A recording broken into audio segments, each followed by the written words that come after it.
Hello दोस्तों, study with Rampal में आपका स्वागत है। तो आज हम जानते हैं शेर खां का प्रारंभिक जीवन।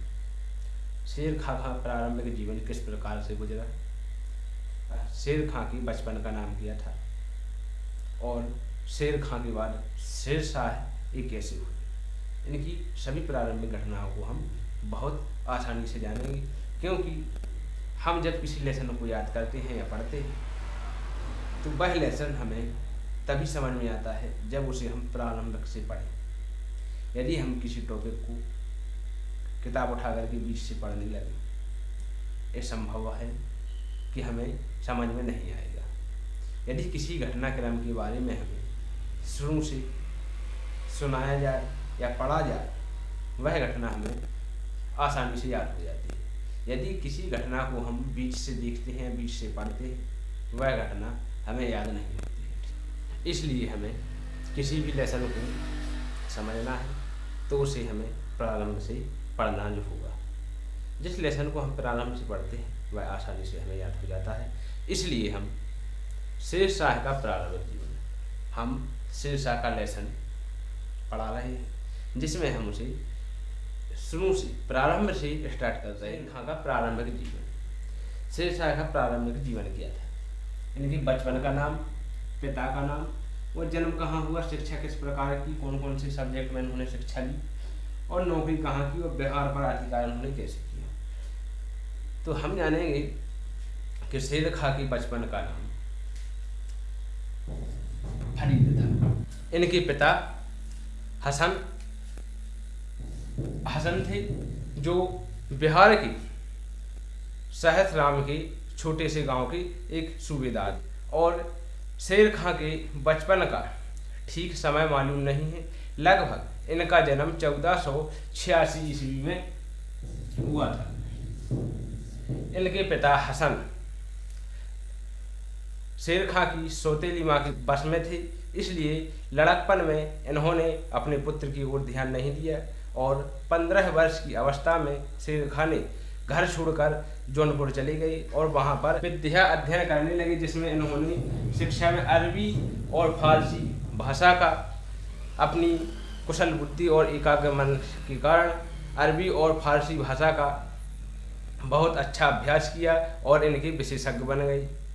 और इनकी बुद्धि और कुशलता को देखकर बिहार के सूबेदार पिता पर एक इनके प्रति अच्छा बर्ताव करने का सुझाव दिया और इनके पिता हसन ने उनको अपने राज्य की जागीरें सौंपने का कार्य दे दिया और इन्होंने जागीरों का कार्य बहुत उचित तरीके से किया।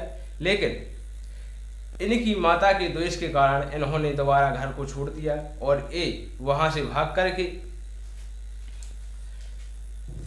दरिया खां लोहानी के पुत्र बहार खां के यहाँ इन्होंने नौकरी कर ली। और इनकी योग्यता को देख करके बहार खां बहुत प्रसन्न हुए और इनको एक दिन शिकार पर जंगल में ले गए और वहाँ पर इन्होंने एक ही बार में शेर खां ने शेर का वध कर दिया था। इसलिए बहार खां ने इनको शेर खां की उपाधि दी थी। तो शेर खां के बचपन का नाम फरीद था। तो यह क्वेश्चन बन सकता है कि शेर खां नाम की उपाधि किसने दी थी। तो शेर शाह फरीद को शेर खां की उपाधि बिहार के सूबेदार यानी कि बिहार के राजा बहार खां ने इनको शेर खां की उपाधि। समय बाद बहार खां और शेर खां में अनबन हो गई, इनके संबंध में दूरी बनती गई और ये वहाँ से भाग करके 1526 ईस्वी में जब बाबर ने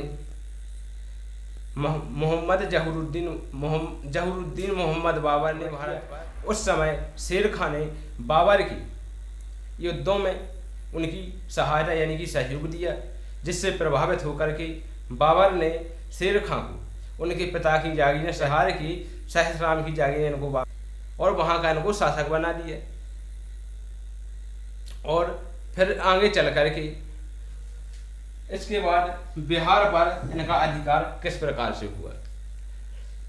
तो बहार खां की मृत्यु के बाद उनके पुत्र जलाल खां को वहाँ का उत्तराधिकारी बनाया गया और कुछ इतिहासकारों का मत है कि बहार खां की पत्नियों से इन्होंने शादी की और वहाँ की विरासत, वहाँ के शासक ये स्वयं बन गए थे। और कुछ इतिहासकारों का मत है कि बहार खां की मृत्यु के बाद उनके पुत्र जलाल खां वहाँ के उत्तराधिकारी बने, लेकिन उन समय भी अल्पवयस्क शासक थे, इसलिए शेर खां को उनकी सीमाओं का प्रबंध शेर खां करते थे। जब जलाल खां बड़े हुए तो इनको उनकी कठपुतली बनना पसंद नहीं आया, इसलिए इन्होंने बंगाल के शासक की सहायता मांगी और जलाल खां ने और बंगाल के शासक ने शेर खां पर आक्रमण कर दिया, जिसमें शेर खां की विजय हुई और ये बंगाल को इन्होंने जीत लिया और बंगाल के ये शासक बन गए।